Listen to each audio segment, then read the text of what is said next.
אוקיי, קלאפ. כן? עוד אחד, לאט. עכשיו כולם ביחד, קלאפ.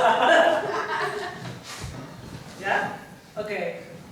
Good evening, everyone. And the clapping was to sync the sound and the video. But it also got your attention. Good evening and welcome to everyone.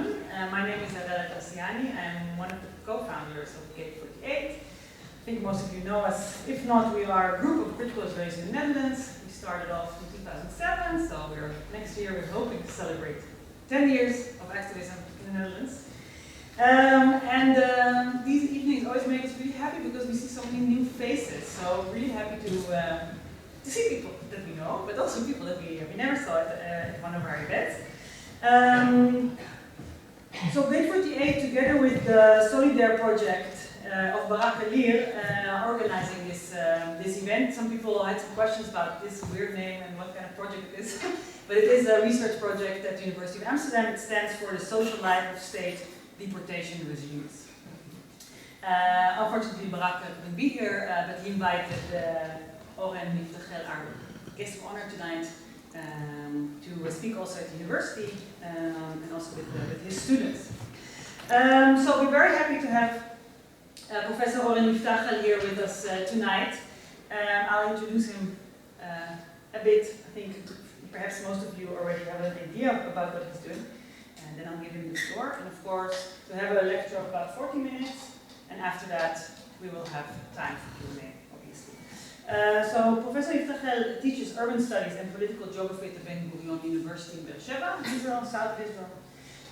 His research is focused, and I'm quoting him from the bio, focused on critical understanding of the relations between space, power, and conflict, with particular attention to ethnic, social, and urban aspects of these relations. Oren has also worked, importantly, for quite some activist organization, human rights and civil society organizations, including the Council for Unrecognized Bedouin Villages, ADVA, the Center for Social Equality, the Israeli Social Protest Movement, and as chair of B'Tselem, monitoring the human rights violation in Palestinian territories. Most recently, he has co-founded the Two States and One Homeland peace movement, promoting an Israeli-Palestinian Confederation union, and I think he will say something more about this tonight. Besides, in a recent article in Haaretz, just really recent, he calls the Israeli left to get with the program, which is my interpretation, and call the situation as it is. No longer an occupation, but an actual apartheid, a situation which can never be legal, as sometimes occupation could be, but a grave misword international crime. Where there's no difference to be made anymore between a democracy here in Israeli space and occupation there in Palestinian territories. And I think he will speak more about these ideas tonight and also about possible future scenarios concerning what he calls a struggle of the same homeland that lies in the context of the massive failures of multiple peace efforts that we of course have seen in the last decades. So, without further ado, I'll give the floor to Professor Oren.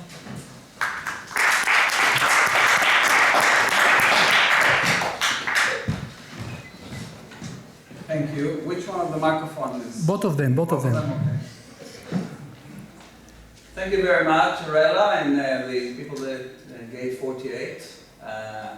Bab Tamanyo Arbaim, which is a name that we added to it today, which will be quite, I think, appropriate.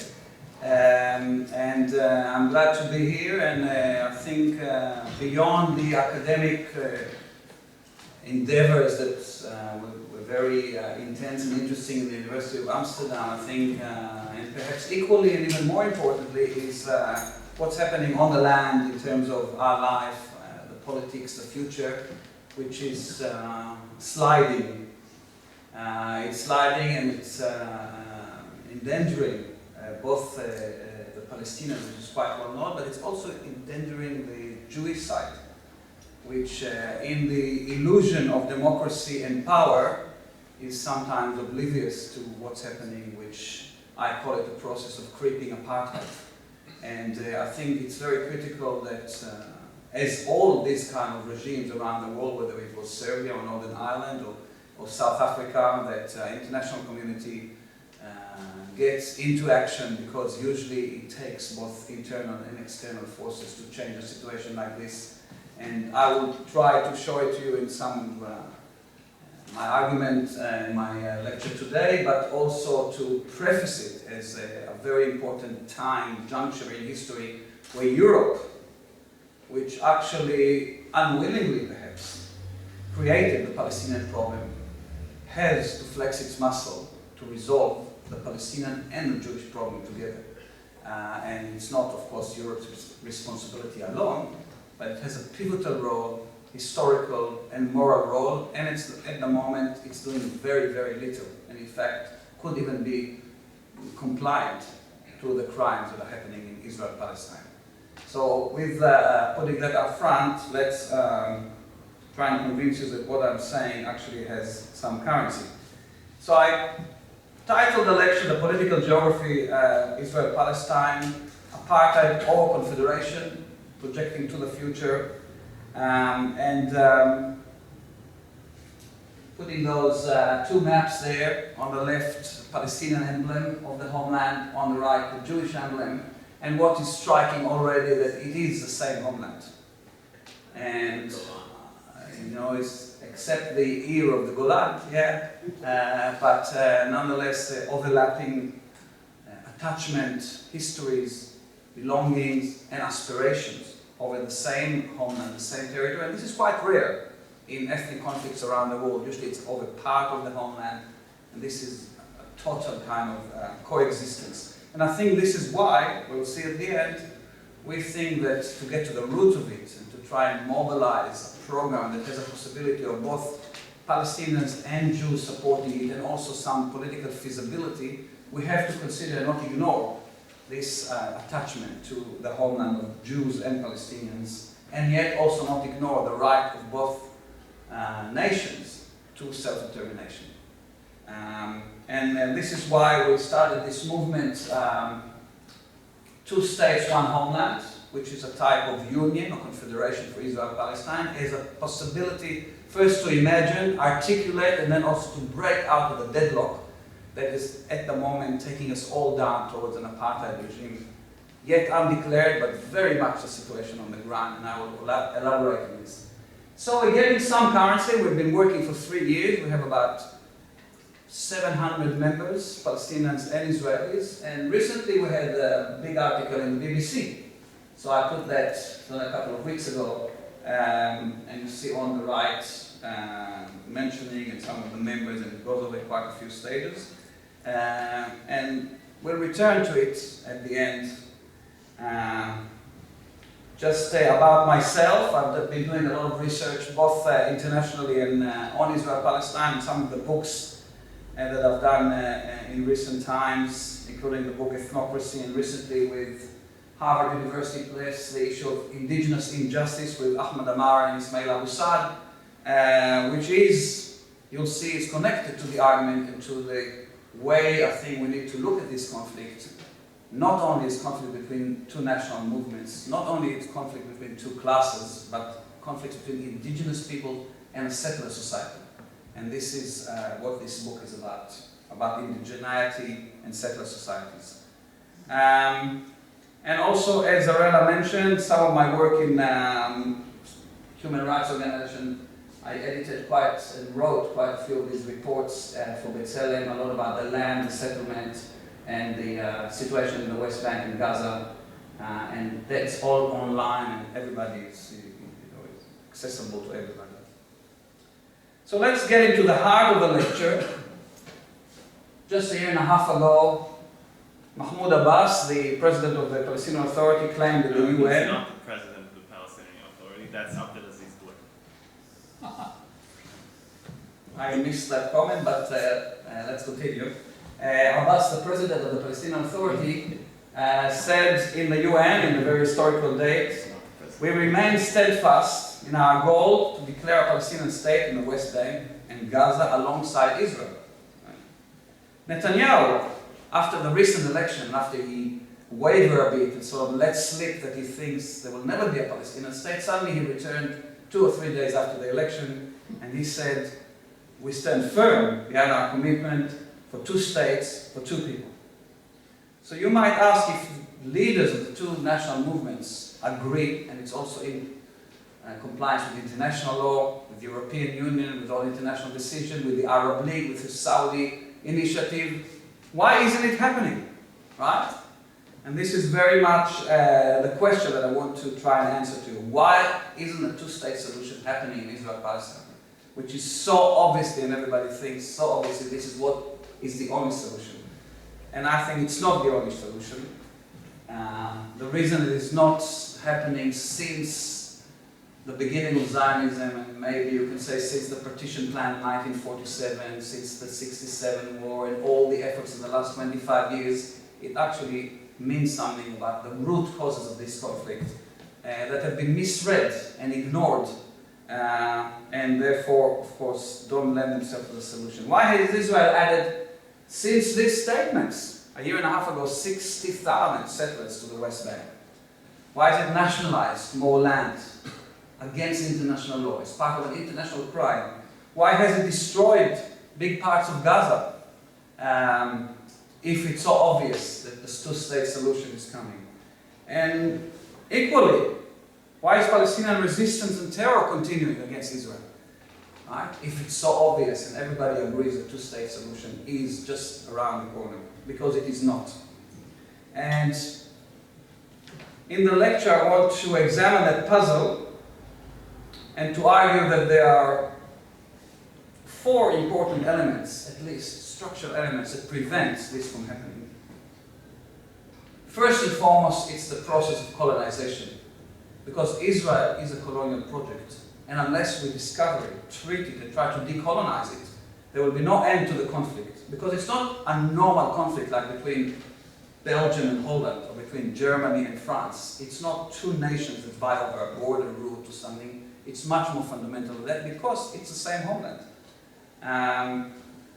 Additionally, the world compliance and European compliance adds to the failure of the two-state solution. The nature of capitalism on our land and the way it's been working itself out in the last 30 years of neoliberal revolution is also adding a lot to the tension, the conflict within the population, makes a solution even further. And Palestinian terror and also Israeli terror is also another very important factor that affects psychologically, affect identities and continuing to hamper solutions. So these are the four elements that I want to very quickly elaborate on. And to add what I already said, that it's misrepresenting the situation to just call it the Israel-Palestine conflict. We have to think about it as a colonial project, as an apartheid in the making, and to call a spade a spade. This is what is actually happening, and I will illustrate it to you. And the very dangerous process of creeping apartheid. Why is it dangerous even more than in South Africa? Because it's happening on the ground. I will show it to you very vividly. Yet it's not declared. Everybody is ignoring it. Everybody is turning a blind eye, saying we are the only democracy in the Middle East, even though every aspect of democracy doesn't happen in Israel. Right? There's no equal citizenship. There's no universal elections or free elections. There's no human rights to everybody. There's no sovereignty to the people under the regime. It's obvious to anybody who actually see that the situation is very different, and yet people turn a blind eye. As Rosa Luxemburg famously taught us, in order to actually create radical change, first and foremost you have to call things in the true names. This is the beginning, and we haven't been doing that. And in the new movement that we have, the two states, one homeland, that's calling for an Israel-Palestine union, we don't have a magic formula, of course, but I think we are addressing those kind of issues in a more genuine, more moral, and also more practical way. And hopefully it will resonate with you as well. So let's look briefly at some of these forces. Colonization, a major one. I'm just having some images that you see all the time. There are 600,000 Jews now that have settled over the border between the imagined border or the international border, what's supposed to be the border, the green line. and this is a huge amount that no state, even if it will, couldn't evacuate, let alone an Israeli state that now more or less openly declares that it has a claim for the entire West Bank to be under Israeli sovereignty. So this will continue. It's actually accelerating. But colonization also occurs inside Israel. The Judaization project is happening all the time. In most Palestinian cities inside Israel, there are new Jewish settlements. In the periphery, in the Negev and the Galil, there's dozens of new settlements. There's new farmlands, there's new land appropriation. The Palestinians in Israel that are 18% of the population control only 3% of the land. So think about this as very much a situation which is hampering coexistence even inside Israel, where the Palestinians are citizens, let alone in the West Bank, where it's openly expansionist project. There's many manifestations for this. One obvious one is the different roads and now also different buses for Jews and Palestinians. You see these signs when you go into the West Bank everywhere that this road is for Israelis only. And if you are interested in the details, as you drive along, perhaps at 80 or 90 kilometers per hour, you can actually read that Israeli means citizens of Israel and those people who are entitled to the law of return, right? That means any Jew around the world can drive on this road, but the Palestinians that live there cannot drive on it. And with a lot of legal battles, sometimes like roads 443 that you probably know between Tel Aviv and Jerusalem, which is one of these roads, the Palestinians got the right to enter about 20% of it, on little sections of it, and the road is, in the main, is remained blocked. And of course, many other separations, or the idea of separate and unequal, are on the ground. Everybody can see that. The other thing is compliance. It's soft and sophisticated compliance. I mean, most people condemn Israel, most governments condemn Israel. This is just Cameron's recent statement that condemns softly Israel about what's happening in the territories and what's happening in East Jerusalem. John Kerry, yesterday I think, said about the same and the new project that it's unhelpful for peace, right? This has been going on now for almost 50 years. This is basically lip service to some kind of international law and allowing Israel, propping Israel, selling arms to Israel, allowing Israel to continue in a blatant colonization process. And yet at the same time, for example, Europe is preventing Morocco from getting any privilege, any scientific grounds, any connection to Europe because of West Sahara, which is a less obvious colonization process, similar, and Israel is not prevented from any benefits. And I'll give you something even more stark. What did Russia do last year? It conquered a small piece of land in Crimea that had mostly Russian population and had a referendum. And after the referendum, annexed it against international law. And immediately it got sanctioned. Russian economy is suffering now under sanctions, right? Now Israel has captured Jerusalem, the city of all cities, the cities that billions of people see as the most important, both Muslims and Christians. And it's 50 years that it controls East Jerusalem illegally, and Israel is still free of any serious international pressure about it. So just look at the big Russia and Israel in its treatment by the international community and see what the exceptional state of Israel and the compliance of the international community about that. Now you can think about why it's happened. The Holocaust, of course, it's a bleeding and terrible memory, and it should remain that way. And the special case of Israel, I think Israel needs to be a safe state. I don't at all think that it's not. But there's a big difference between being safe in Israel and committing all these illegal acts and international crimes that is not really answered by any international pressure.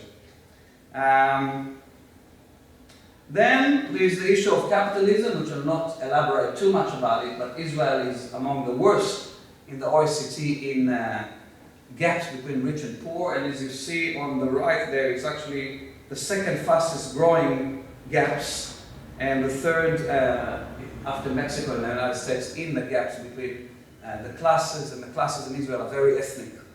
The lower classes are mostly Arabs and also ultra-Orthodox Jews, and the other Jews are. So this actually exacerbates, and this statistic don't even count big part of the Israeli economy, which is the West Bank, that is under the shekel and under the Israeli laws, and Israel controls all the export and imports and labor.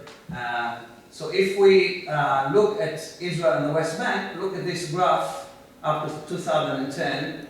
The blue is the GDP per capita in Israel, and the brown is in the West Bank.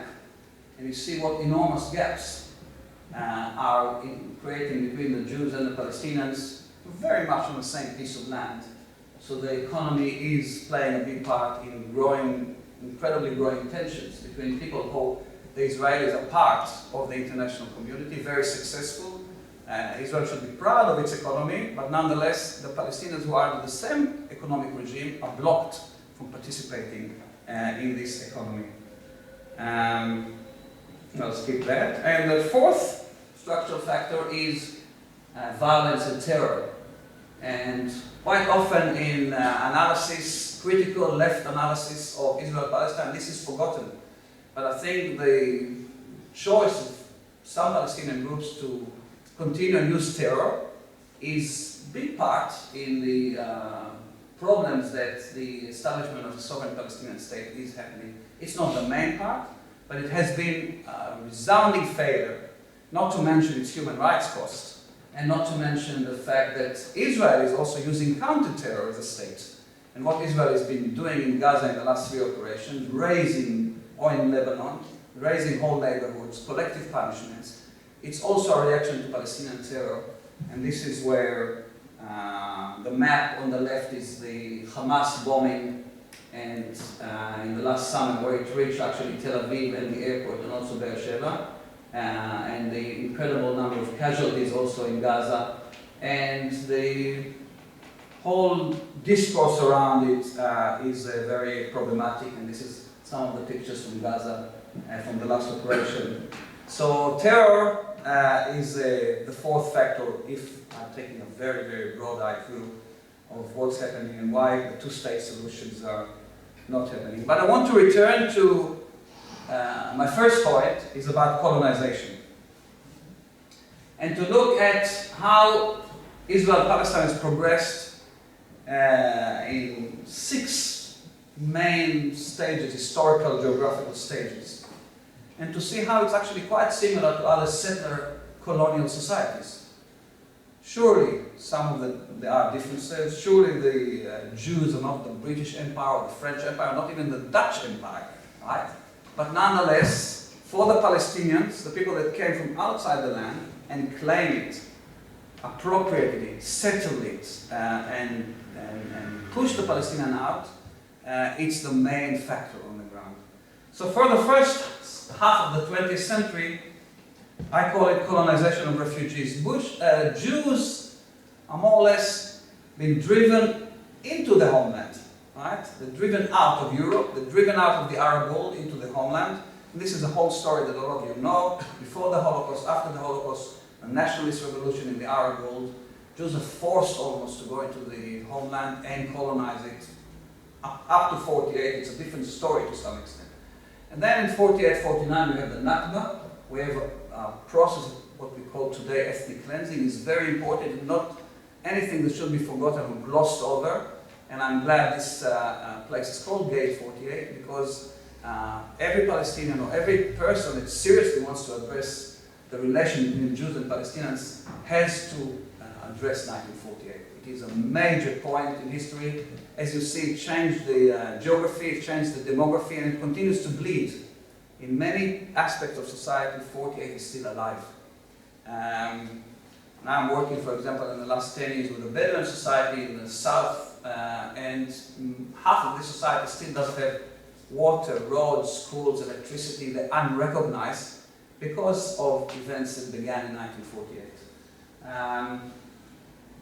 And then in the period of 18 years that Israel was a sovereign state within the Green Line, which is internationally organized, there was a period of internal colonization. where Jews built about 750 settlements, mainly in the Galilee, in the Negev, in the Jerusalem area, and settled the land in the sovereign area, which is legal. But nonetheless, it had an effect on the refugee land, on the Palestinian minority, and then it also created tension inside Israel between Ashkenazi and Mizrahi Jews, something perhaps for another lecture, but a lot of the geography and settlement inside Israel created social relations that are still active today. And then from 68, after the 6 Days War till 1993, there was the major push to settle the West Bank and Gaza, the Palestinian territory. Israel built about 120 new settlements. But when we look now that in 1995, there's only 150,000 settlements and settlers, and now there's 600,000, we see how much easier the situation was then. But nonetheless, that was the major fourth stage. Now in 1993, with the Oslo Agreement, and until about 1995, there was a period, a very short period, that heralded, theoretically, the decolonization. And perhaps a situation that could be resolved. It was very short-lived. Israel didn't actually decolonize didn't take down any settlement. That happened 10 years later from Gaza. But it did receive the army, retreat the army from the main Palestinian cities, and created the enclaves that currently the Palestinian Authority rules over, or semi-rules over. And then this fell by the wayside, especially with the assassination of Rabin, immediately after the election of the Israeli right back into power, which more or less, with one small break of a year and a half, has been in power since then, since 1996. So we're coming now to 30 years of right-wing control over Israel. And right-wing in colonialism, not just right-wing. It has an agenda to colonize and to prevent the creation of a Palestinian state. The Likud, the main government, in its charter, anybody can see it on the internet, it says there shall never be a second state between the Jordan and the sea. This is the ruling party in Israel. And then from 1995, with the disengagement from Gaza, Israel retreated partially, retreated also from Lebanon. And I think the Israeli colonialism has reached its boundaries. Israel itself has become more pragmatic and more aware of its ability to have a particular control of a particular territory. And what it does now, it consolidates this control in all various tactics. It consolidates the control of the Jews between the Jordan and the sea, no longer in Lebanon, no longer in Sinai, no longer even in Gaza, but continuing to colonize the main Palestinian territory. So overall, as I'll show you in a minute in terms of citizenship, it creates a creeping apartheid situation where different classes of people have different type of citizenship under the same regime, very much separate and unequal. And I'll elaborate a little bit more in a minute. So let's look at it a little bit. After all, I'm a geographer, so I want to show you a little bit how the maps play into it. First of all, mental colonization. In any government offices, in any schools, in any publication, any advertisement in the paper, any logos, you see all the time Israel is synonymous to the territory between the Jordan and the sea. That is, Israel and Palestine together is called Israel by the Israelis. And this, of course, is a mental kind of colonization. Most young people don't even know where the green line is. And in all official maps, in Israel, you're not allowed to put the green line. It's a government decision in the late 60s. So the green line, which is an international border, disappeared. Imagine all maps of Benelux for Dutch students called Holland.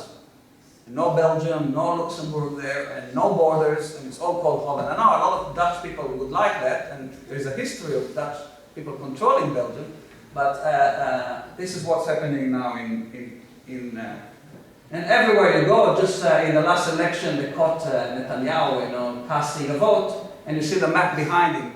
It says Israel between the Jordan and the sea. Even Haaretz, a more left-wing newspaper, more liberal newspaper, published this map after the election, which showing all the Israeli parties all over the land, and similar posters and official publications. Now, what's interesting is the Palestinians have a similar, they don't have the same power position, but they have the same cartographic imagination. So you see all the official logos and symbols of the Palestinian organization, like Tanzim al-Tahrir Palestine, the Organization for the Liberation of Palestine, which Abbas is the head, has also the whole land. It doesn't say the West Bank and Gaza. And also Hamas, that emphasizes much more religion with the Al-Aqsa Mosque, and of course the swords showing its orientation, but nonetheless it has a map there, green map of the whole of Palestine, Israel, Palestine being Palestine. So I want to impress on you not only its mental colonialism, which it does have, and it also is mental imagination of the weak, which is very, very powerful. Now let's give you a little bit of a moving picture about how the land has been colonized. Because whenever I say that this is a colonial project, people say, what do you mean? The British were colonial, the French were colonial, the Italians were colonial, but the Israelis are not colonial. What is colonization? Is taking over land and settling it, taking it over sometimes violently, sometimes economically, exploiting it. So I'll show you, and you'll judge for yourself. In 1871, which was an Ottoman census, only 3% of the land population was Jewish, concentrated in several small settlements, especially urban. Including Gaza. Yeah, in Gaza too. Yeah. It's later on became Gaza. Yeah. Now in 1917, there's already 71 Jewish settlements, some of the kibbutzim, some of the early Zionist settlements, some of the old Yeshua, what we call. But still in 1917, it's only 7% of the population is Jewish. Right? And something like 1% of the land. This is already 20 years after Zionism. The big push of Zionism, as you know, was the British rule. The British rule paved the way through this legislation, through the Balfour Declaration, through international law. Because the Jews have the right for self-determination based on the Balfour Declaration and the League of Nations. So that was massive, and of course the anti-Semitism in Europe, massive development. And we see 330 settlements in 1947, with the Jews already constituting a third of the population. So they jumped from 7% to a third of the population in 1947. And then the 48 war, the Nakba, the independence, and after that we see that Israel takes control, and the period of internal colonization, we have 750 settlements. And as we said, look at the major settlement effort, mainly in the north and the south, in the Jerusalem areas, all the areas from which the Palestinian refugees fled. So you see in the north, in the south, and in the east. And this is 1967. And then later on, after the second period where we said external colonization, Israel settles the West Bank and Gaza in a big way. And these are all what now in Israel they call authorized settlements. We have unauthorized settlements, which are called ma'achazim in Hebrew, or outposts in English. But these are all authorized settlements that the government gave support. And in 1993, this is the situation. And if we continue further, 2015, we see extra 100 unauthorized settlements, which of course Ariel Sharon as a prime minister encouraged the people and said, go and settle the hills. Israel is actually, and we must note that Israel has retreated from Gaza. For the first time, it actually dismantled Jewish settlements in one part of the land of Israel for tactical reasons, for whatever is as international relations, but it should be noted. So overall now we have 1,100 Jewish settlements, the largest number of settlements per capita in the world, and Israel is continuing to settle. Just recently they announced 5 new settlements in the Negev, and this is a colonial mindset. It's not the whole of society, it's part of society, but it's a big apparatus, land settlement apparatus, continue to be connected to the military, and with a huge project still happening. Now, the mirror image of that is the Palestinian settlements. So without great elaboration. I'll just let the pictures speak for themselves, the maps speak for themselves. 700 settlements, including 11 towns in 1871. Then in 1917 we have 15 towns and something like 800 settlements. You see spreading because of the new land laws that the Ottomans introduced. Palestinians actually settled in new parts of the land. And in 1947 we have 950 Palestinian settlements, 18 cities, and a society that in its own eyes, and according to the rules of the British mandate, was ready to be independent, just like the other states that were decolonizing at the time. But of course that didn't happen, and you see that in 1960, you see the next stage is that the massive destruction and eviction of Palestinians from many parts that became Israel. And we must remember that all the refugees, at the moment have remained refugees, they all come from what is Israel. They don't come from the West Bank and Gaza. They all come from Israel proper. And this is a major injury and a bleeding wound that has to be addressed in any effort for the future. Now, from 1967, or basically from 1948, the Palestinian geography has remained stable, static. Very, very, very little. Israel has allowed about 20 new Palestinian settlements. This is the moment they were from 950, it went down to 500. At the moment there's about 520. And most of the only new Arab settlements are for Bedouins that the state is trying to urbanize.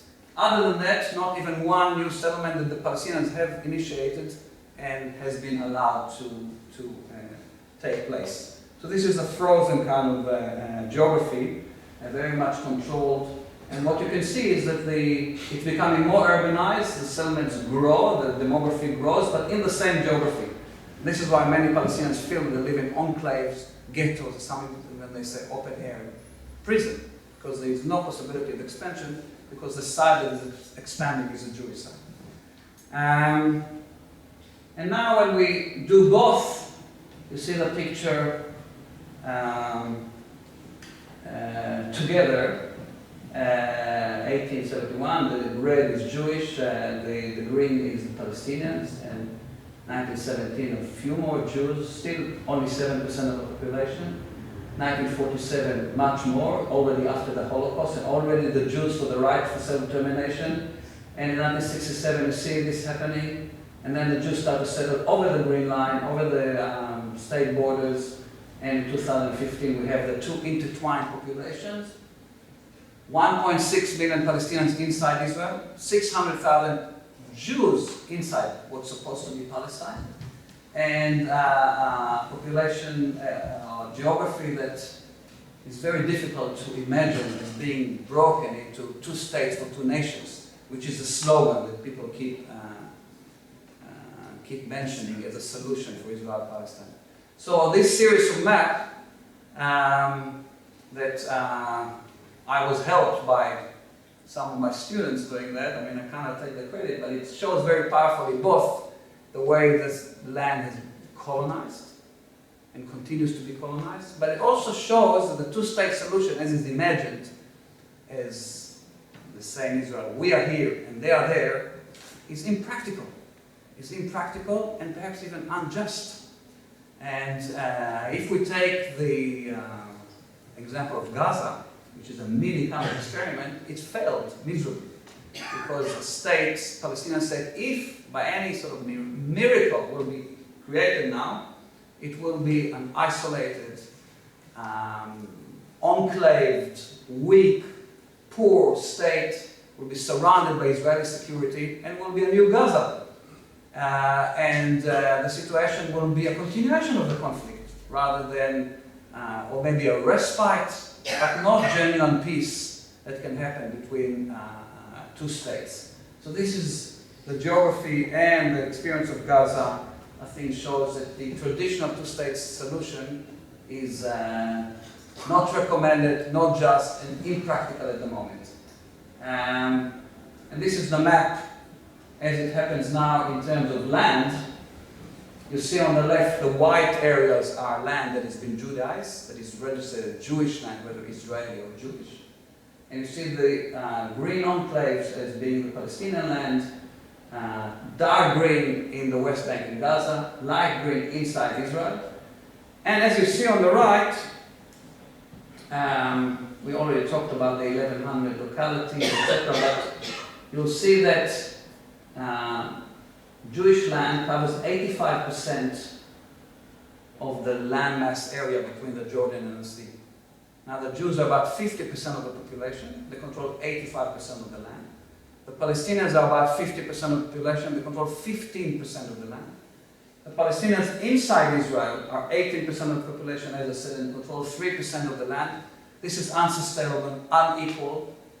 And when you think about the process that many of these lands belong to the Palestinians until a few decades ago, it's not only the inequality, but the process of appropriation that make this colonial situation unstable.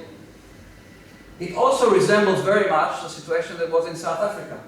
And this is my last sort of argument.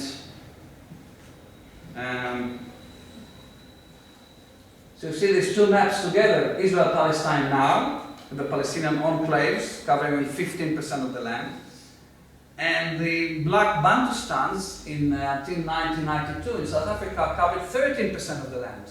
So it's very similar in terms of geography. Of course, the black population was larger, it was about 80%, and the Palestinians about 50%, but the economic gaps, the geography of enclave, the prohibitions of movement, the stripping of political rights. I mean, Palestinians don't have political rights to vote about the government that controls them, which is the Israeli government, which is similar to the black population in South Africa. And in between the two populations, we actually have the Palestinians in Israel that do have political rights.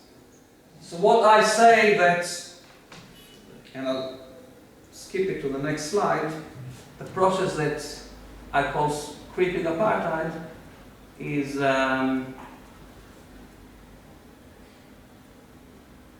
expressed in this graph here, in this chart. So what we actually have is the forces I was talking about before. Colonization, global compliance, resistance and terror, and capitalist neoliberalism.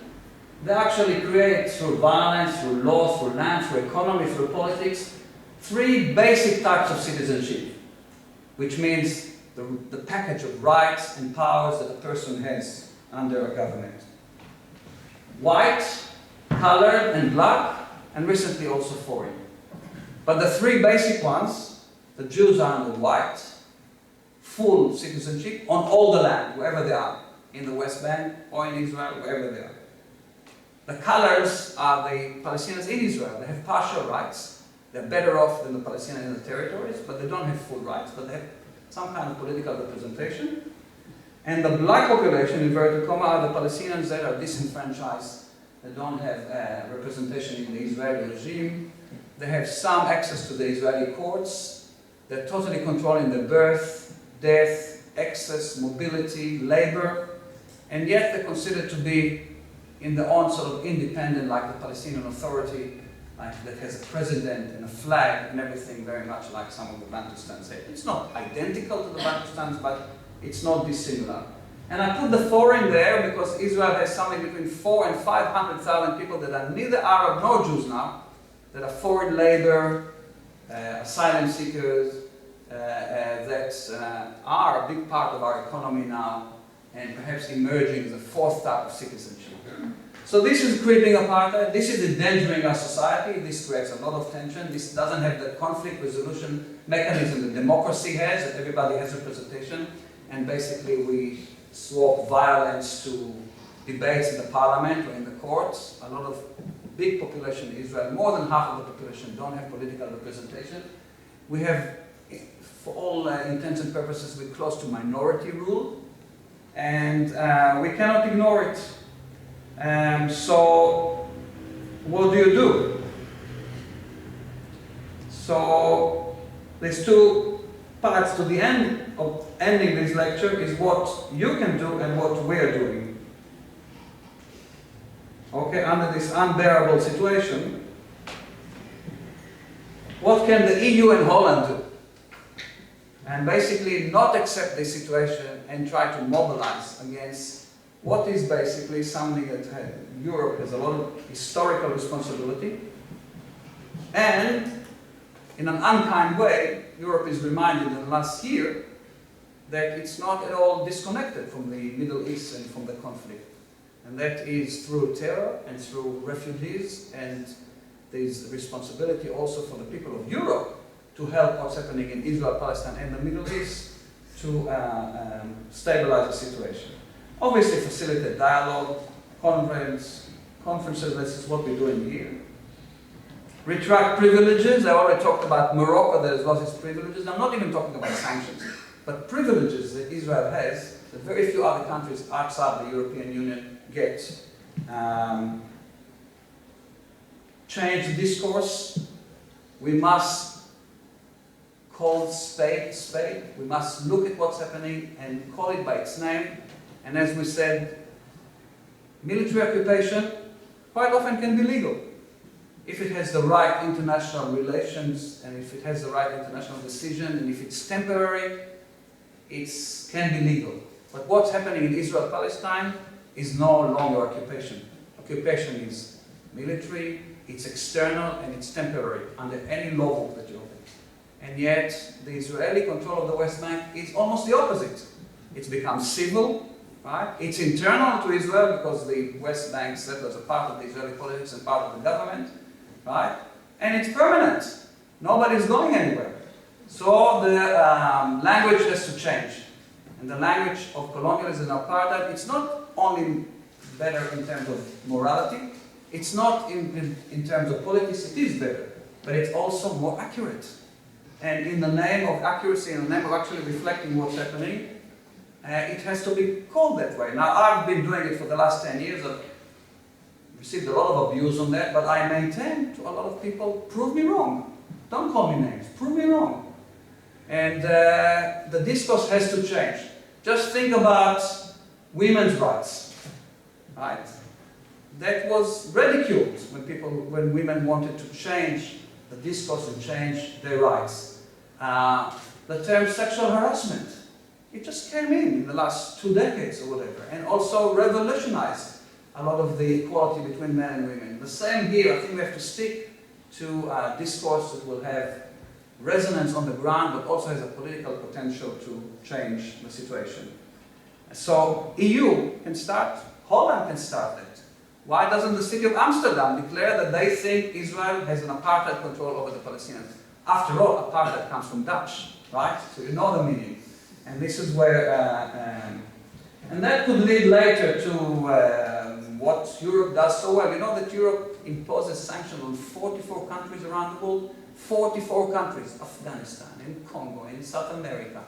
It is, sometimes it's declaratory, it's not, doesn't have much meaning, but it does mobilize against human rights abuse around the world. Why it doesn't do anything in Israel-Palestine? Not a thing, except perhaps marking the products of the settlements that took about 10 years, and of course you know that a lot of the production of the settlement has moved its headquarters to Tel Aviv, Netanya, Haifa, and that's reflected now that they're not marked anymore as the West Bank. So this is very, very weak, I think. Influence governments, take a leaf out of Brazil. Brazil is refused now to approve the appointment of an Israeli ambassador that is a settler, right? Now the Israeli government and officials are full of settlers. They're international criminals. They run every day of their life against international law, some of the ministers. That easily can cause a lot of it. Because Israel is such a globalized society and is so connected around the world, it's so important for Israelis, some of these symbolic, semi-symbolic measures resonate. They have a lot of news about them. And I think that can be done. And protect human rights organizations. This is something quite close to my bone. There's a strong attack against human rights organizations. And very little is heard in their protection that actually carry out much of the ideology and practices that Europe preaches for the world. That's what I said before, City of Amsterdam, even some declarations about the situation can cause some pressure on Israel. Unions, students, action, and public events. to support the Israel-Palestine Union. And now for the last 5 minutes, rather than 5 more minutes, I'll talk about our movement. 2 states, 1 homeland. And I've got some brochures here for people who are interested. You're welcome to come and fetch some afterwards in here. So what we try to do, a group of us, but already 10 years ago we realized the 2-state solution is dead in its original form: separation between Israeli and Palestinians, hard borders, 2 separate entities, because of all that I showed to you, and because the more we see about the conditions that Israel will put on such a Palestinian state, it will not be viable. And there is no way to make the situation so it will be viable, because Israel will not give up control over the seas, over the Jordan, over the airports, over entries and exits. It's failed time and again. On the other hand, the alternative agenda, which has risen in the last decade, of 1-state solution, also we think has major problems. And first and foremost, it's apolitical. It's apolitical because it runs against basic international law and the basic right of Israel to remain a state. And no Israelis, or very, very few Israelis, would say, well, we'll create a new state. And no one state in the world really would agree to merge with another state and change its identity. And in that respect, the 1-state solution doesn't have a political field to work with. So we thought that you have the shared homelands, but you have 2 states, and you have to work with these 2 fundamental points of departure to make it going along international law, not breaking the rules, making people, leaders and movements able to actually promote this agenda, while changing the terms in which the 2 states will coexist over the 1 homeland. And to some extent that resembles the ideas of the European Union, which has sovereignties, but freedom of movement and some joint institutions. So we have several key points of departure. The 1 homeland, the whole homeland, is very important for history, for belonging, for attachment, for identity, for both Jews and Palestinians. It's just different periods of history. The Jews have this ancient history there, and because of the circumstances history, they are returning to their homeland, which is the whole land, and the same with Palestinians, a very recent history on that land, the native people of these lands, and this cannot be wiped away. So this is the 1 homeland, but the 2 states is the right of both peoples to have independent sovereign states. So this is where the circle has to be squared. And the idea here that the whole land will have freedom of movement, that is, to some extent, the whole land will belong to the 2 peoples. So there will be a Palestinian parliament, Palestinian law in Palestine, and an Israeli parliament with Israeli law in Israel, but the people can move, just like the move between Belgium and Holland. And when they're in territory A, they have to abide by the laws of territory A, and when they're in territory B, they're allowed to have to abide by the laws of territory B, but to some extent this frees the enclave, the ghettoization, the feeling of prison, and also the right of return. The right of return is very, very important in Palestinian rhetoric, in Palestinian history, and when they have freedom of movement in the land, to some extent, not to a full extent, but to a great extent, they have a right of return to the regions from where they were evicted. But they won't get citizenship. And they get Palestinian citizenship.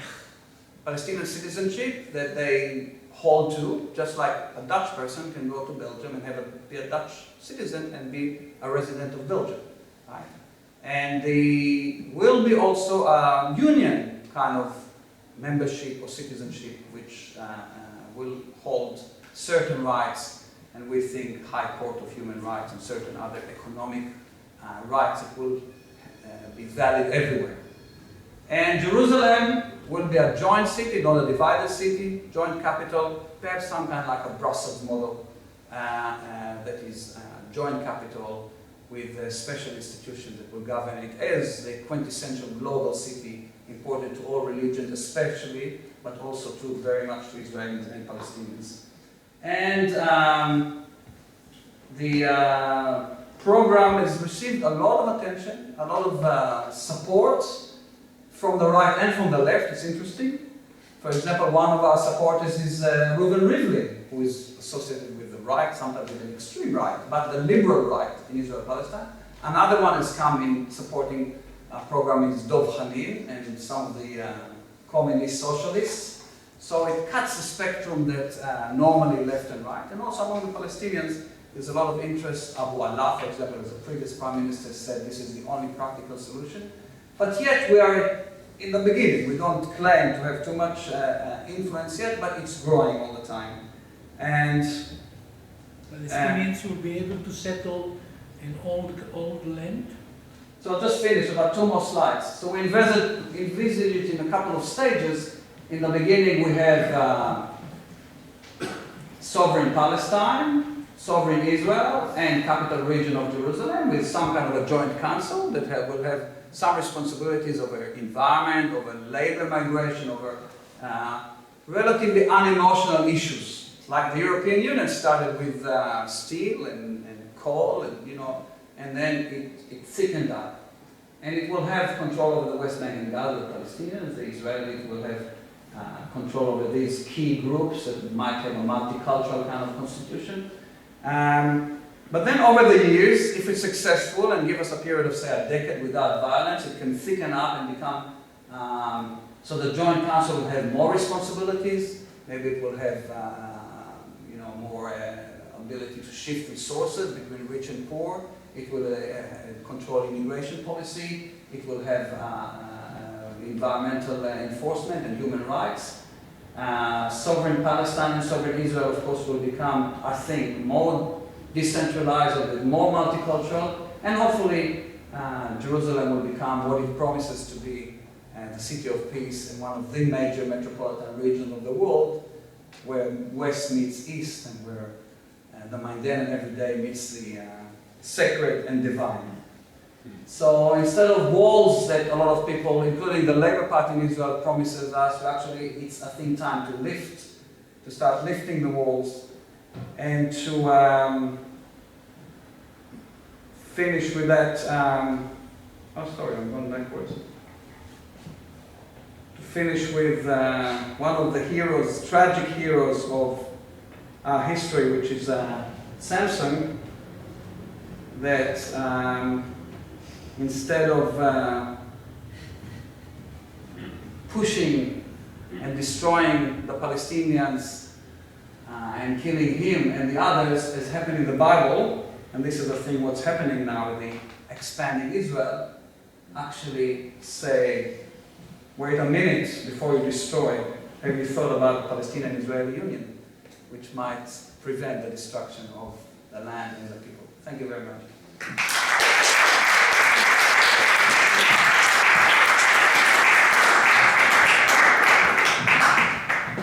Okay, thank you very much, Oren. I'm sure there will be some questions, so I'll open right away. If you please can keep it short and concise and keep it to a question, not so much a statement. Yes. Right, so I'll try to keep it short and concise about the form of the question that I can oblige.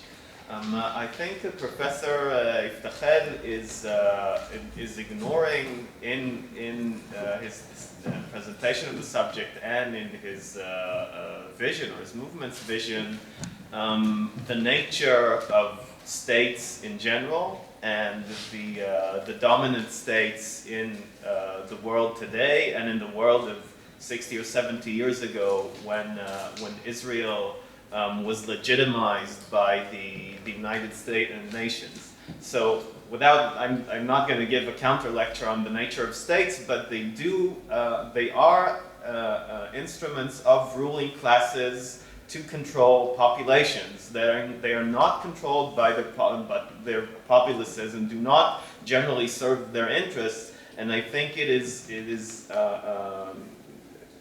kind of interesting that you were giving this lecture in this time, where you see how we see how the European Union, this super state, has been acting and suppressing the interests of European populations and European peoples in favor of the interests of unelected elites.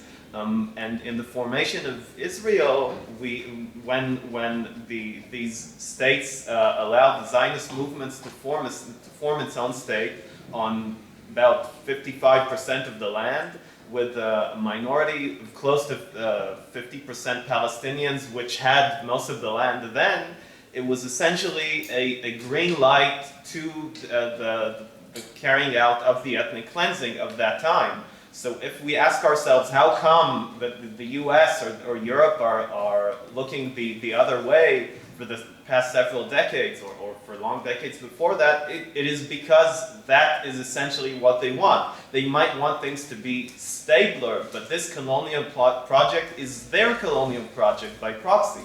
And I think that solutions that are based on international law, international legitimacy, into creation or stabilization of states in Palestine, which integrate into the international community of states, are fundamentally and morally wrong, and should not be promoted neither in the short term nor in the long term. Thank you. Shall we answer? Yeah, well, long story. Well, I mean, Antonio Gramsci has a long discussion about. Well said, huh? Antonio Gramsci told us about organic and unorganic and helpful and useless intellectuals, right? And he has a lot of discussion about the intellectuals that remove themselves into the pure realm of ideas and therefore become totally politically irrelevant. He tried to make them relevant against the fascist Italian state. Now, he or others didn't look at states as something taken for granted, something that is absolutely without any change, always for the oppression of people. There's a lot of types of states and very different, and I very much object to the idea that the state is one thing. Right? There's a lot of oppression around the world, and there are many states that are successful. So in that respect, your point of departure that all states are bad is A, politically, historically wrong, and also you remove yourself from any possibility of influencing the politics of the time. You can stay whatever you like, sit here, but if you want to influence, you have to engage with the system of power.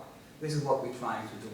And yes, there's a lot of oppression, and yes, there's a lot of success sometimes in overcoming oppression, like you see the decolonizing of 3/4 of the world just 50 or 60 years ago.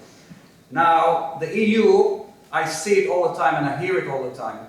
There's a lot of discontent about the EU. There are a lot of grievances. But I want to take you, Europeans, 2 or 3 steps back and see what a major achievement the EU is. In historical terms, it's almost a miracle. This was the graveyard of the world. This was where wars were invented, where colonialism was invented, where racism was invented. The EU today, with all its problems, stands for other values. It's not all successful. It has a lot of issues, Greece, maybe Britain. But think about it, in the long durée, the long period of peace that we exist now is because of this project of the Confederation. It's because the borders were open, because nationalism was weakened, because there is organized economy together. Yes, the elites benefit from it, but the people benefit from it too. And if we get in Israel-Palestine to the major problems that the EU has, and these are the problems that we have, I take it in 2 hands. Violence, freedom of movement, citizenship, human rights, So take it in perspective, and don't think that some crisis that there is in the last year or 2, and there is a crisis. Just think about Germany, the heart of racism that the world hasn't seen before with the Holocaust, is the country now that is taking most of the refugees. Think about how things can change in 60 or 70 years. I'm not naive. I know that this will be exploited by the German economy. I know that Germany needs new, I know that they will not get citizenship for a long time. I know all the problems, right? But think about it in comparative terms and in terms of what was and what is now. And the Confederation or the European Union that is established in the Middle East is a very, very positive development. So I urge you to think a bit historically and a bit politically, and you'll see that not all is black in the world of states, and we try to make it as light as possible. Thank you very much. Thank you. Maybe a short question about the kind of recommendations you give to Europeans who want to be influential and intervene in Israel-Palestine. I basically understood that you imply that today Palestine as a state doesn't exist. So there is no Palestinian state, the enclaves are not viable to become Palestinian state as they are today. So I was wondering what's your opinion, what should the European Union or member states of the EU should do in regards to, first of all, the economic, the transfer of money to the Palestinian Authority, the propping up of this Palestinian Authority, and also about the recognition of a Palestinian state in the current conditions. Yeah, well, I think the European Union for a long time has tried to prop, with Tony Blair being the special emissary, and tried to prop through monies the creation of a pseudo kind of, I would say, adolescence kind of, not quite mature Palestinian state, and I think that was the wrong tack to take.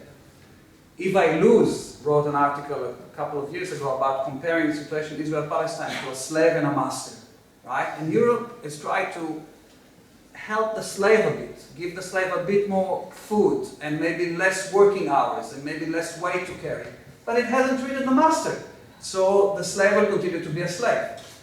There is a package, there is a colonizing situation. Europe has to address Israel, and like any other criminal state, Israel is no exception. And it will be in the benefit of Israel and Israelis. Now we're too powerful for our own good. And this is, in the long time, creates a disaster for Israel. So just international law in many ways is good for stopping it. It was good for Serbia, it was good for Ireland, it was good for South Africa. It was good for many countries that international law stopped the violation. I think Europe can do it. I think, of course, I don't put the blame on Europe. The number one reason there is apartheid in Israel-Palestine is Israel. Number two is the United States. Israel is part of the American empire. But the number three, perhaps, is Europe. And Europe is the biggest trading partner of Israel. Europe is the historical reason there is a Palestinian problem. There is a historical reason there is a Jewish problem that then deflected into a Palestinian problem. Right? So, and Europe is now suffering some of the boomerang effect. So, I would say it's in your interest, but also very much, I hope, in our interest, that Europe implies its own standards. We don't ask for anything more to Israel-Palestine. Stop colonization, have equality, have freedom for the people that have international rights to have the freedom and self-determination, and I suppose perhaps have an incentive of being very close and working of the European Union in the benefits that can offer for Israelis and Palestinians. So with the recognition of the Palestinian state in the current... Well, as I said, I don't think that's a lot of parliaments have recognized Palestine, but it's symbolic, and it's not really addressing the issue. The issue is the colonizer first. Yeah, I would also say, terror, as I said, is a problem, but that's not the core issue. The core issue is Israel's open will to control, colonize, and eventually annex the whole of Palestine. I want to take a few questions. So, are there no more questions? Yeah, in the back. Others Hmm? Others first? Okay, I'll have you in the back and you here, and then maybe depends how long, but you can keep it short. Yeah. Oh, well, Mr. Yiftachel, I do not know exactly how to formulate my question. Can you speak up, please, so you can be heard? I don't know exactly how to formulate my question. I'm searching how to formulate it. But first there is the analysis, and I, to a high degree, agree with your analysis. And then there is your solution, supposed to counter the analysis. Now, your solution, as far as I see it, depends on the will of the powers that be to implement it. So you can try to find support, but in the end, it will be implemented top-down. not the other way around. I do not see, honestly, any Israeli government or any Israeli elite power to be ready to implement such a solution. That brings me to my question.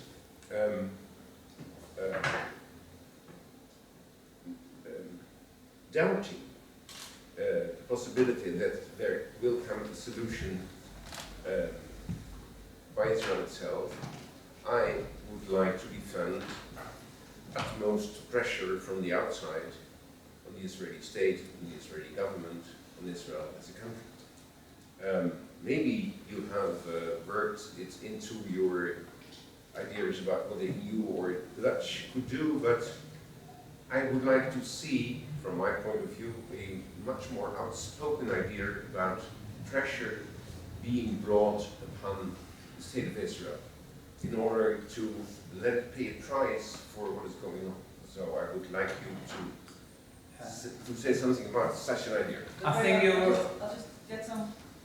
for someone who didn't know how to formulate the question, it's very beautifully formulated. I would like to reply, for otherwise I forget.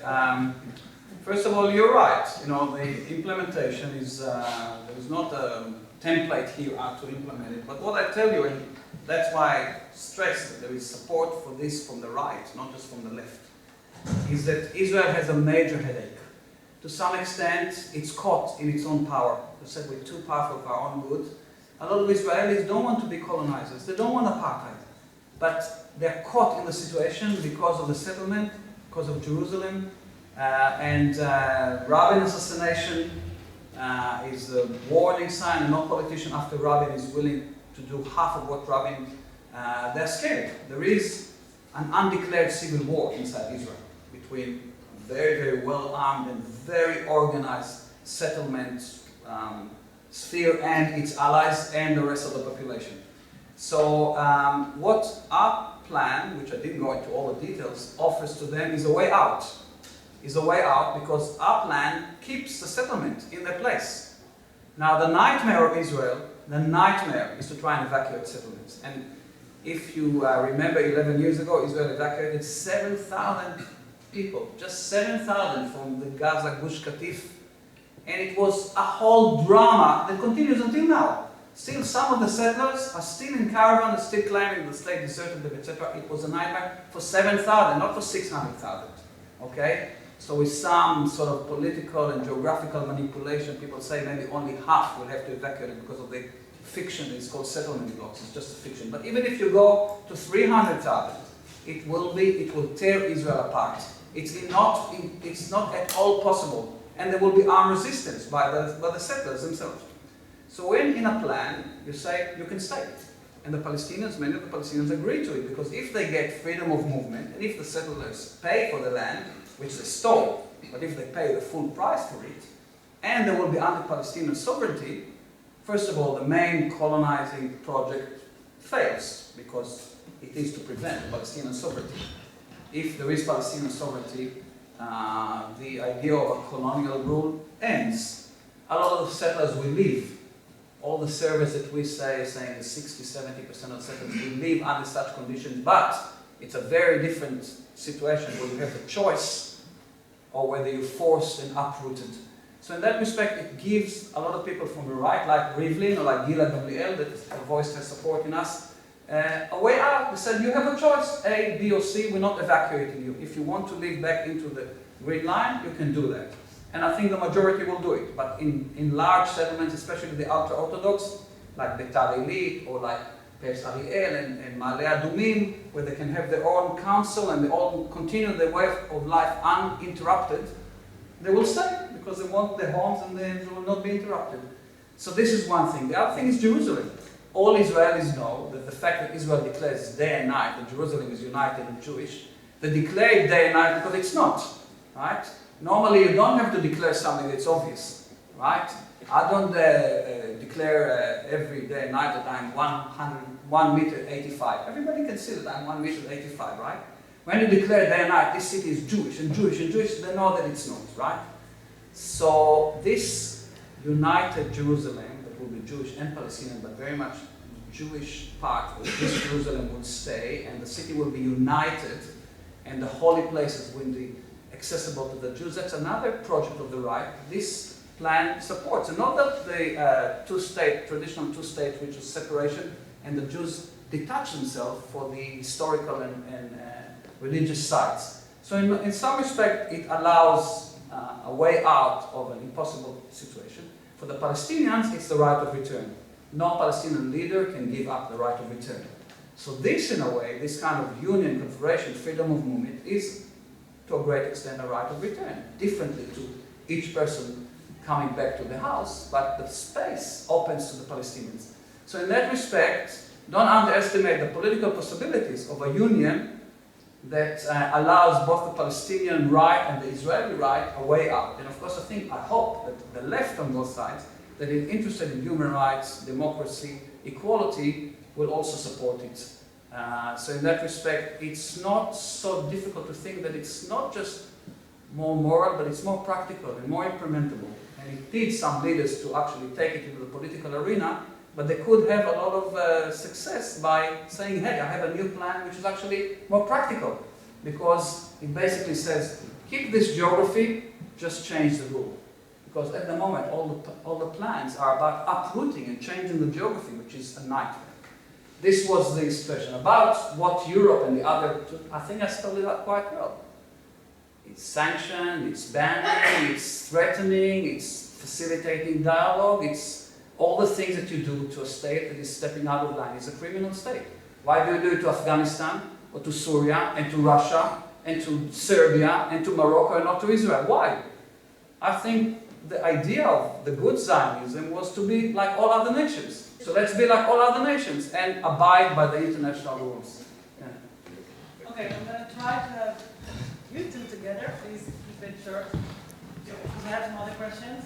Many thanks for your presentation. It's quite interesting. I was wondering actually if some of the approach you proposed in terms of the Confederation is not going in a radically different direction than what is happening in the region. There is more and more of fragmentation inside the Middle East, inside Syria, inside Iraq. People are coming back around their identity, be it the Kurds, the Arabs, and then of course the sectarian breakdown in Muslim land. So I'm wondering how then you would be able to convince the Arab Palestinians that such a project, which is obviously going quite in a different direction, would be something in which they could find themselves. Whereas they have, internal tensions within the Arab world which are pushing, on the contrary, to reinforce this common identity. And therefore asking the Arab Palestinians to maybe drop part of their identity in which they hold on to so much and for so long now, more than 60 years, by asking them to get into a confederation which maybe in 10 or 20 years will afford them to have equal rights. I'm wondering if it's really feasible, if you can convince the Arab population that lives in the territories and in Israel that such a solution, even if I agree with you, it's very practical, it's probably the best one. Ideally, it would be the best one because what's going on now, it's not going in the right direction and everybody's losing. But still, how do you think you would be able to convince Arab masses or the Arab Palestinians and the wider Arab population that such a solution would be a guarantee for Palestinians to have their rights upheld, which is really a bit of a core of what they're looking at, particularly in relation, for example, to the right of return. Because, of course, if you set up a confederation, you will have Palestinians that have left in '48, that were pushed out, actually, to come back in areas, I don't know, east of Haifa and towards Qalqilia, which is the smallest 15 kilometers between the Palestinian lands and the Mediterranean, which is really the area. Okay, you're going to let Oren Oren, answer, otherwise we really won't have time. I think the idea is clear. Good question. You want to immediately? Yeah, it's a good question. I mean, first of all, about what's happening in Syria and Iraq, most Palestinians, if you read the press, and most of the Arab people think it's a disaster. They don't want to go there. So if there is a solution that is in another direction, more democratic, more human rights, most people support it. They don't see Syria, the disaster that's happening, as anything to follow. And as you can see, the Arab press, there is incredible opposition to Daesh. How do you say Daesh in Dutch? ISIS, right? So perhaps what you ask can be turned around and say, because it's happening in Syria and it's such a terrible disaster, actually other solutions are more attractive. Now, when you talk to all the Palestinian leaders, and we talk to a lot of the ministers, etc., they say to us, the problem is Israel, like this gentleman said. We will take it, of course. We'll have a state, we'll have freedom of movement. We have to swallow a few frogs, like Jerusalem is also Jewish, half and half, and maybe some of the settlements will stay. But basically, it's a good plan for us. You know, it will get us out of the blockade, out of the siege. We'll be able to integrate into the economy, the right of return. So the Palestinians said this is a good solution, basically, if and I think they're right in this assessment. Now, the Palestinians in Israel too, which is another very important group, are very, very keen. And a lot of their leaders, like Mohammed Barakeh, recently we met with them, they said we'll be the greatest winner of this because we are connected to the Palestinians and to the Israelis. And it's a strong economy and no doubt will benefit from it. So mapping the different groups, yes, there is fragmentation, but as a political fragmentation on the identity level, but as a political project, it's attractive. And one last point is that the Palestinians suffer greatly from the division between Hamas and the Sultan or the Fatah. This is terrible, debilitating. Now, under this plan, it has an ability to bridge, maybe not resolve the issue, but bridge through economic cooperation, through freedom of movement, through breaking out this kind of division in the Palestinian situation, that the geography, the political geography of this new space will allow a better relation between the Hamas and Fatah. But these are good, very important issues that only time will tell how, but I still think we offer a good solution out of it. Shall I continue one by one? Is that better? Yeah. Or But, I don't have enough time, so that's why I want to really ask you to keep it short, the question and answer. Because I have you. Hila, I have a small question. You in the back. Mike, okay, then that's it. And very short, and hopefully we'll get people told me they close everything early in Amsterdam, right? So we have to be careful when we go We have out. a little bit more time, but yeah. We If we you know all can some do it- places that keep running. if you all, Don't well, not worry. university, I if you wonder. all can do it short, that would be great. Yes. Okay. Sorry about that. Although it's okay. We are blocked by technology.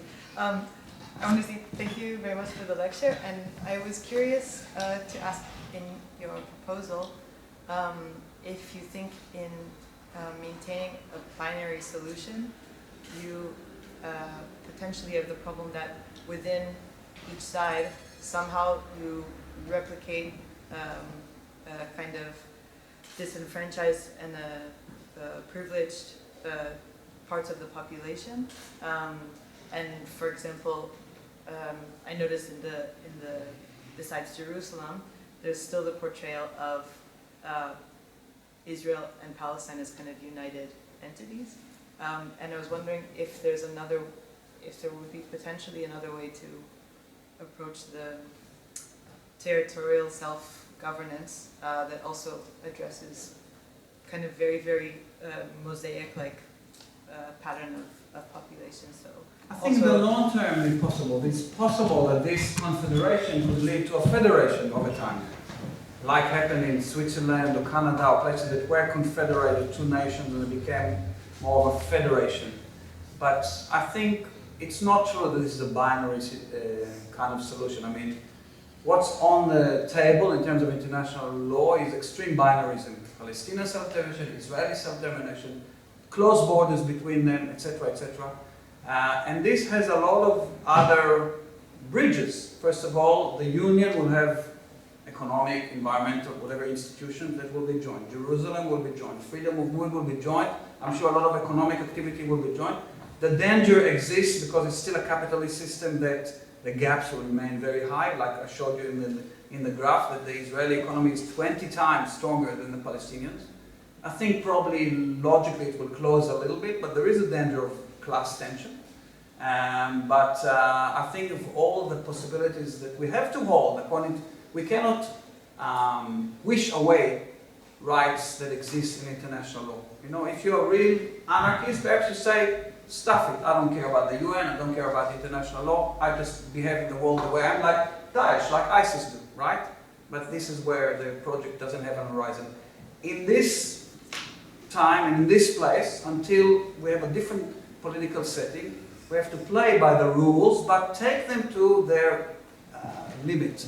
And I think Confederation plays by this rule, but reduces in the most possible way the binarism, which we have to reduce over time. Yeah? Yeah, it's a more focused question on the land regime, because you are a geographer and you have to give us a little bit of a sense of who will control the land in the Confederation. We know that there are struggles over land within Israeli society.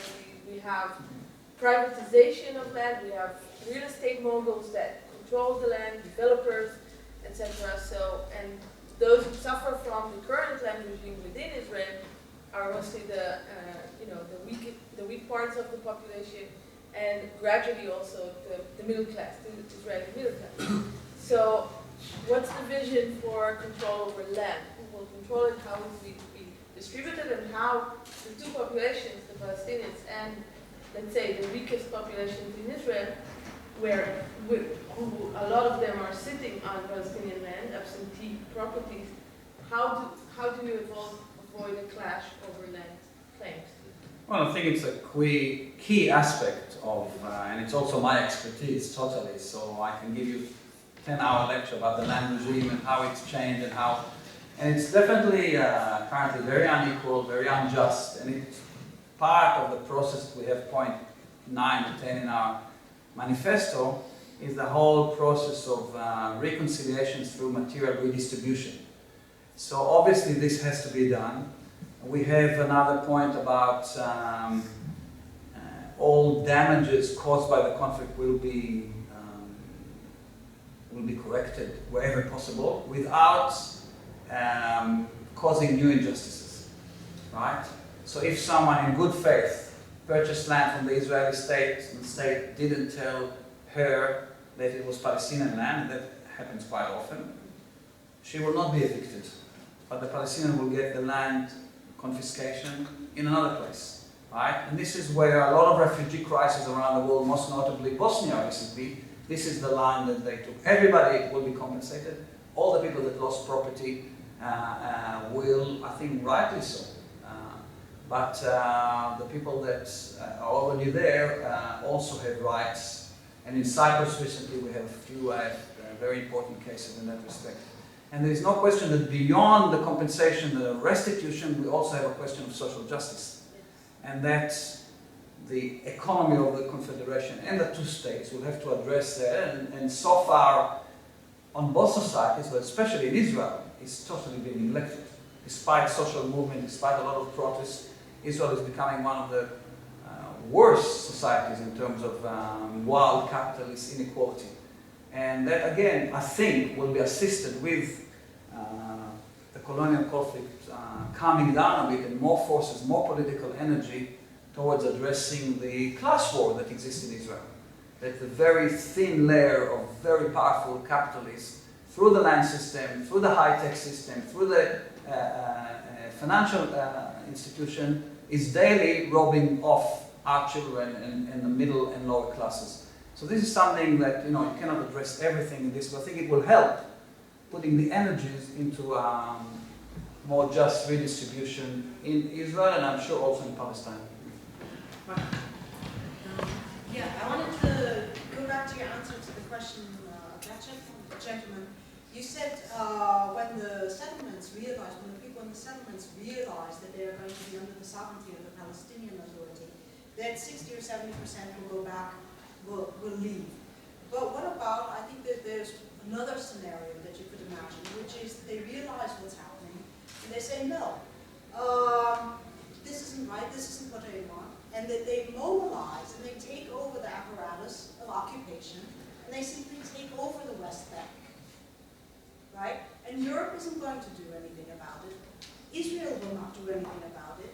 Elements of the United States are going to support it. And what we get is a two-state solution, but it will be two Israels instead of a Palestine and Israel. And it sounds absurd, right? But you see how quickly, right, when you have these sharp politicians, like we're having right now, who use nationalist ideology to mobilize, and the infrastructure is already in place from the ground up through the ideology, right? So all that has to happen is for that apparatus to be captured and redeployed. Well, it's an interesting scenario. I will never call any scenario impossible in our situation. What you say is already happening politically. The colonialist party, which is called the Jewish Home, is openly advancing an agenda to annex big parts of the West Bank, 60% of the West Bank immediately. This is Area C. You just open YouTube, they have the plan. By the way, they call it Tochnit HaHaga'ah. How would you, they call it the calming down, the pacification plan to annex big parts of the West Bank, and then they say the Palestinians will realize that they'll never have a state, and then they will be quiet, right? This is already on the card. This is key ministers, the Minister of Education, the Minister of Justice in Israel, they're promoting that. Also parts of the Likud, like our acting Minister of the Foreign Affairs, Tzipi Hotubeli, and very powerful, or at least very vocal Minister of Culture, advocating annexing Miri Regev and Tzipi Hotubeli, leading a charge to annex big parts of the West Bank. So the settlers obviously are behind it, and also they want to get the vote of the settlers. So as you know, this is always a mutual, but it's done through the state. Now the scenario that you say that the settlers secede from the state, I mean, as political geographers, there is Virginia Mandus here, says, we know that has happened in the past, including, say, Northern Ireland, right? So radical settlers can actually secede from their mother state. For some reason, maybe I don't see it happening in Israel because, first of all, the connection is so strong, and they totally rely on the Israeli army. And the Israeli army, still 80% is not settlers. And will not be much more, because a lot of the settlers are ultra-Orthodox, they don't go to the army, which is another issue. So they will never have, if we talk now really military analysis, they'll never have enough force to secede from the state. And also there will be open war against the Palestinians, who outnumber them by 5-1. So it could be a lot of bloodshed, I agree with you. The first suicide bombing, I remind you, was a Jew, killing 29 Palestinians in the Tomb of the Patriarchs in Hebron in 1994, before all the Hamas started. So it's always a possibility. They assassinated the Prime Minister. There could be an open violent conflict. I don't think they'll have the ability to secede from the Israeli state and control the West Bank. This is my, not because they don't want to, but they just aren't able to.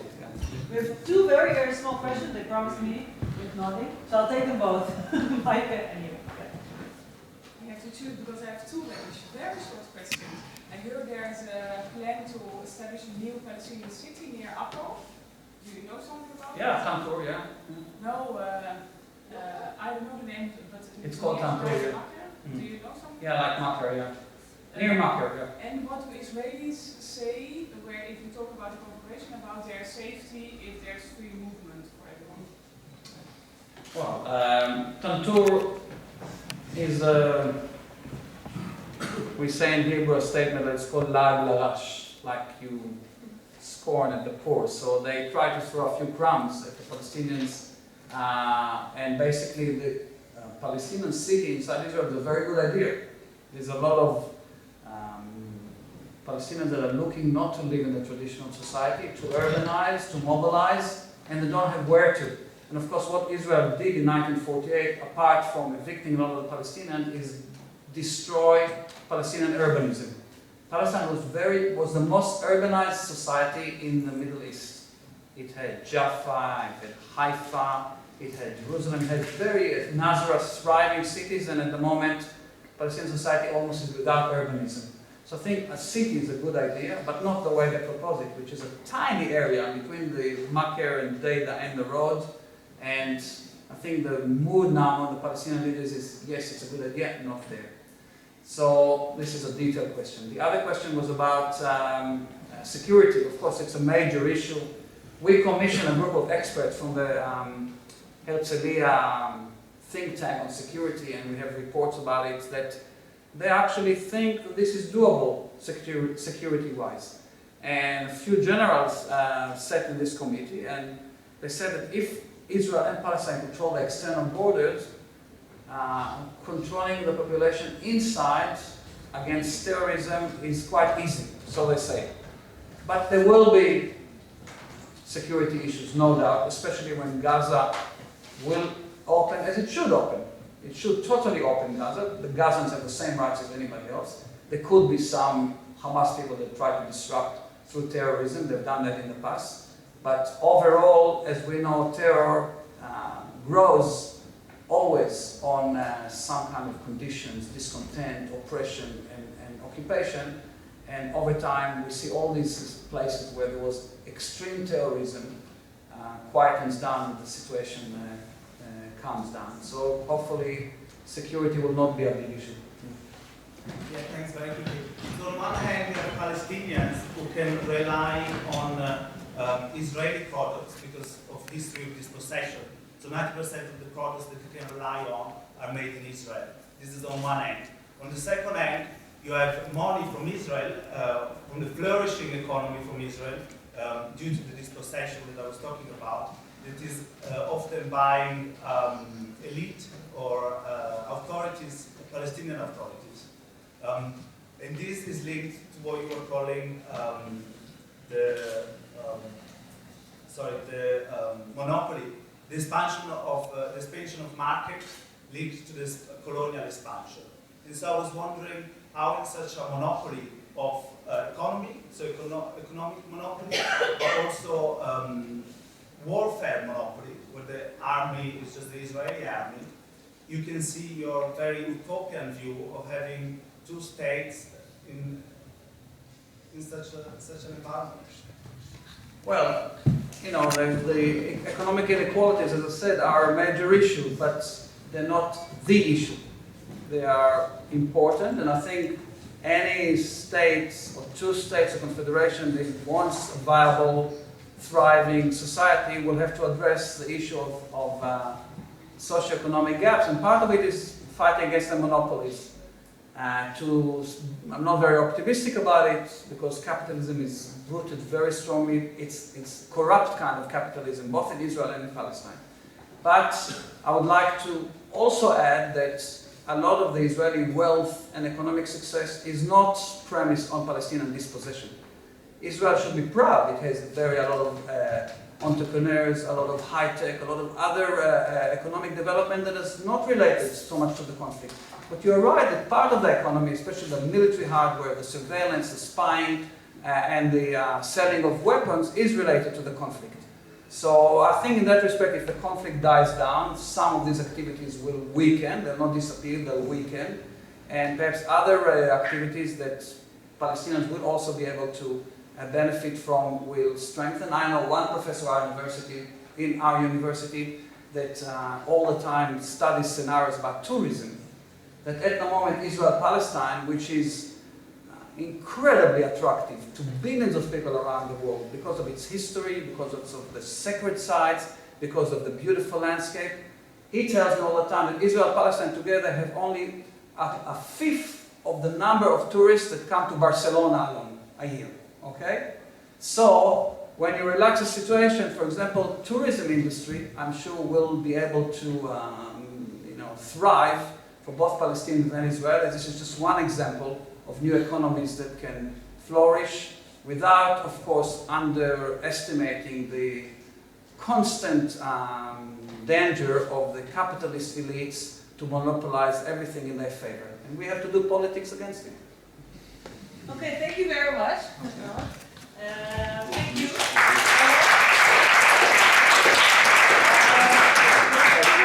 Thank you all for being here. So Oren had some... One more thing, anybody who is coming, you're all welcome.